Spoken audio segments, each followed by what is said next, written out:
अस्सलाम वालेकुम, कैसे हैं आप लोग। तो आज रोज़ा खुलने के बाद आए हैं मेरे भाई भाभी और भतीजी। तो बस हम लोग यहाँ पे बैठे सब बातें कर रहे थे। और आजकल रमज़ान शरीफ में तो खैर आने जाने का टाइम ही नहीं मिलता। बस यही टाइम होता है कि रोज़ा खुलने के बाद हम लोग एक दूसरे से मिल सकें।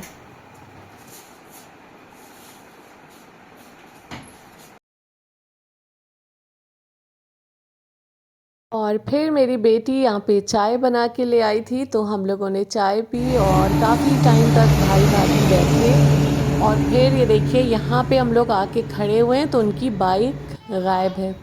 और ये किसी चोर ने गायब नहीं की है, ये मेरा जो छोटा बेटा है उसको बहुत शौक़ लगा है आजकल बाइक चलाने का। और इतने इधर से ट्रक बस वगैरह सब निकलती हैं, हम लोग इतनी दुआएं मांग रहे थे, डर रहे थे। और ये देखिए जनाब लेके आए हैं।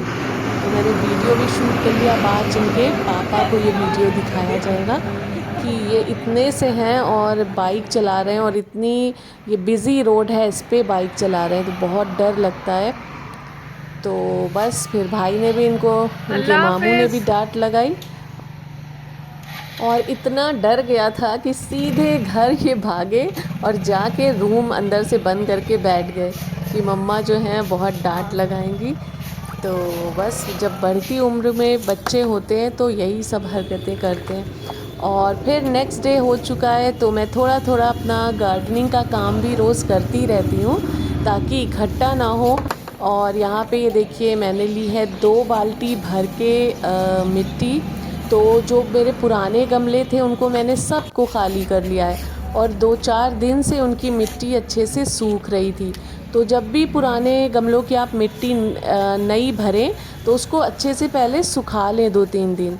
और फिर एक डाली है मैंने बाल्टी, इसमें बिल्कुल अच्छे से डीकम्पोस्ट हुई गोबर की खाद। और 2-3 मुट्ठी डाल दीजिए इसमें बोन मील और 2 मुट्ठी नीम खली। और ये आपकी जो मिट्टी है बहुत ही अच्छी रिच सॉइल बनके तैयार हो जाएगी। इसमें आप किसी भी तरह का अगर प्लांट बोएंगे ना तो वो बहुत अच्छे से इंशाल्लाह ग्रो करेगा।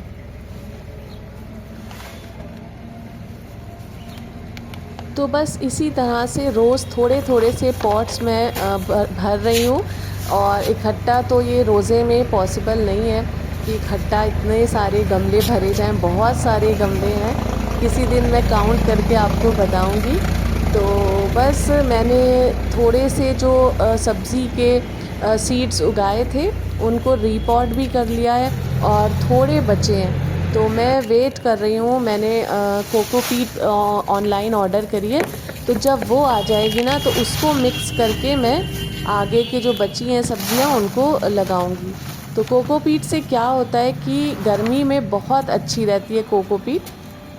और मैं आप लोगों के साथ भी शेयर करूंगी कि कोकोपीट मैंने कहाँ से परचेज़ की है, कितने की और कितने केजी। तो और आगे उसको कैसे डिज़ोल्व करके यूज़ करना है। तो कोकोपीट ऐसा नहीं होता है कि आपने मंगाई, पानी में डिज़ोल्व किया और बस यूज़ कर ली। उसका एक प्रोसेस होता है, उसमें बहुत सारे केमिकल्स होते हैं। तो फिर आगे मैं इंशाल्लाह बताऊंगी जब आ जाएगी। तो बस इस तरह से देखिए मिट्टी गमलों में फिल कर ली है मैंने। और ये देखिए प्लांट्स भी उसमें रिपॉट कर दिए थे वेजिटेबल्स के। खीरा, करेला, लौकी, तुरई, ये सारे मैंने एक किसी में एक और जो बड़ा था उसमें 2 कर दिए। तो इन सब्जियों के लिए बहुत बड़े बड़े पॉट्स चाहिए होते हैं। तो बस ये सारे काम निपटाने के बाद फटाफट से किचन में आ गई हूँ क्योंकि फिर अफ्तार का टाइम हो जाएगा। तो मैं पहले से ही तैयारी शुरू कर देती हूँ धीरे धीरे। तो सबसे पहले मैं रोज़ का मेरा है, मैं खाना बना के रख देती हूँ। और अफ्तारी फिर आधा घंटा या पौन घंटा पहले ही प्रिपेयर करती हूँ। तो आज मैं बना रही हूँ यहाँ पे गोश्त। तो यहाँ पे उसके लिए मैंने ऑयल डाला, उसमें कुछ खड़े मसाले डाले और अनियन डाली है। और इसको अच्छे से जब ये पिंक कलर की अनियन हमारी हो जाएगी, गोल्डन फ्राई हो जाएगी, तो फिर हम इसमें गोश्त ऐड करेंगे। तो टाइम को बिना वेस्ट करे यहाँ पे मैंने जल्दी से पकौड़ी के लिए भी इंतज़ाम करना शुरू कर दिया है। तो रमज़ान शरीफ में बस यही होता है कि टाइम को अच्छे से यूटिलाइज़ किया जाता है। तो बेसन में मैंने प्याज डाल दी। अब फटाफट से मैं हरी मिर्च कट कर दूंगी। तो ये सारे गुलगुले का बैटर, पकौड़ी का, ये सब बना रखा होता है, तो फ्राई करने में बिल्कुल देर नहीं लगती है। तो यहाँ पे मैं हरी मिर्च इसमें ऐड कर दूंगी और बस नमक, मिर्च और थोड़ी सी हींग भी मैं डाल देती हूँ और ये बैटर हमारा अच्छे से तैयार हो जाएगा। और अगर आप थोड़ा पहले से बना के रखते हैं तो बेसन भी थोड़ा उठ जाता है, थोड़ा फूल जाता है, तो अच्छी पकौड़ी बन के तैयार होती हैं। बस इसमें पानी आपको बिल्कुल ऐड नहीं करना है, क्योंकि पकौड़ी में जो प्याज होती है वो अपना ही पानी छोड़ती है। और इधर हमारी प्याज भी गोल्डन ब्राउन हो गई है और हमने इसमें हरी मिर्च डाल दी है बहुत सारी। और अब इसमें डाल दिया था गोश्त मैंने। तो यहाँ पे नल्ले वाला गोश्त है जो बड़े बड़े से हड्डे होते हैं, तो मेरे हस्बैंड को ये बहुत ज़्यादा पसंद है। तो बस उसको डाल के मैंने भुनने को छोड़ दिया है और इधर जो अधूरा प्रोसेस रह गया था उसको मैं कंप्लीट कर रही थी। और इसमें डाल दीजिए अदरक लहसुन का पेस्ट और फिर सारे बेसिक मसाले, जैसे कि मिर्च हो गई, 1 चम्मच मिर्च डाल दीजिए अपने टेस्ट के अकॉर्डिंग, आधा चम्मच हल्दी डाल दीजिए, 2 चम्मच इसमें धनिया पाउडर डाल दीजिए और टेस्ट के अकॉर्डिंग अपने नमक ऐड कर दीजिए। तो इस तरह से ये सारे ड्राई मसाले डालने के बाद भी 2 से 3 मिनट धीमी आंच पे इसको भुनने दीजिए। तो बहुत ही मज़े का इंशाल्लाह बन के आपका सालन ये तैयार होगा। तो बस ये इसकी भुनाई जैसे ही हो जाए, इसमें 2 बड़े साइज़ के टमाटर ऐड कर दीजिए और टमाटर डाल के भी इसको 2-3 मिनट अच्छे से भूनना है, जब तक टमाटर हमारे बिल्कुल मेल्ट ना हो जाए इसमें। और उसके बाद अपने अकॉर्डिंग जितना आपको सालन चाहिए उतना पानी ऐड करिए और धीमी आंच पे इसको छोड़ दीजिए 10-15 मिनट के लिए। और आंच बिल्कुल तेज़ नहीं करनी, धीमी आंच पे जितना आप इसे पकाएंगे उतना ही सोंधा आपका बनके तैयार होगा।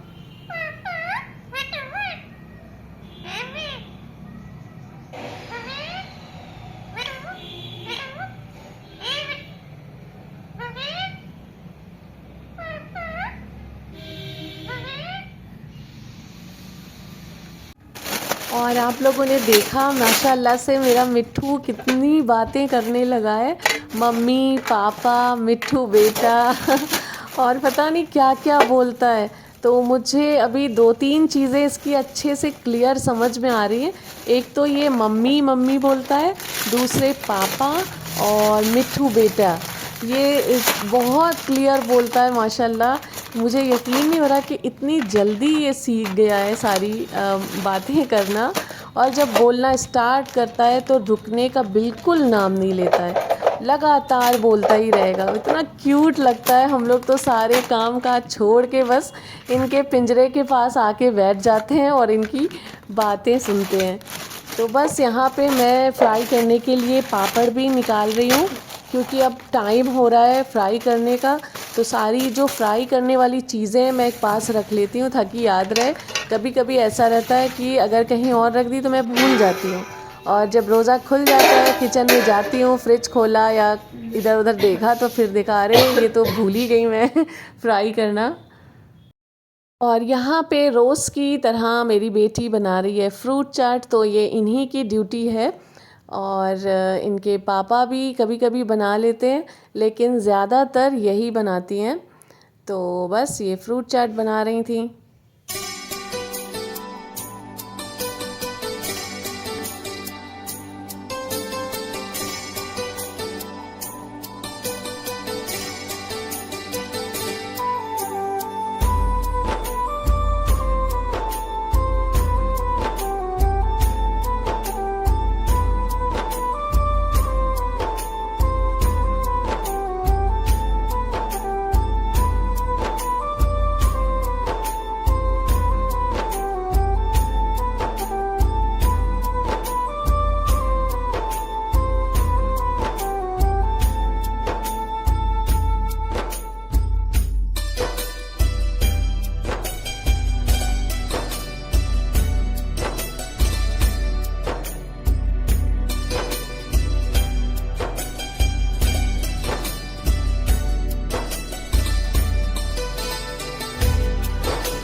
बस हमारा दस्तरखान लग चुका है, तो इस व्लॉग को भी यहीं एंड करते हैं। मिलते हैं नेक्स्ट व्लॉग में। अपना बहुत सारा ख्याल रखिए। अल्लाह हाफिज़। पहले जिसका उनको खबर गया।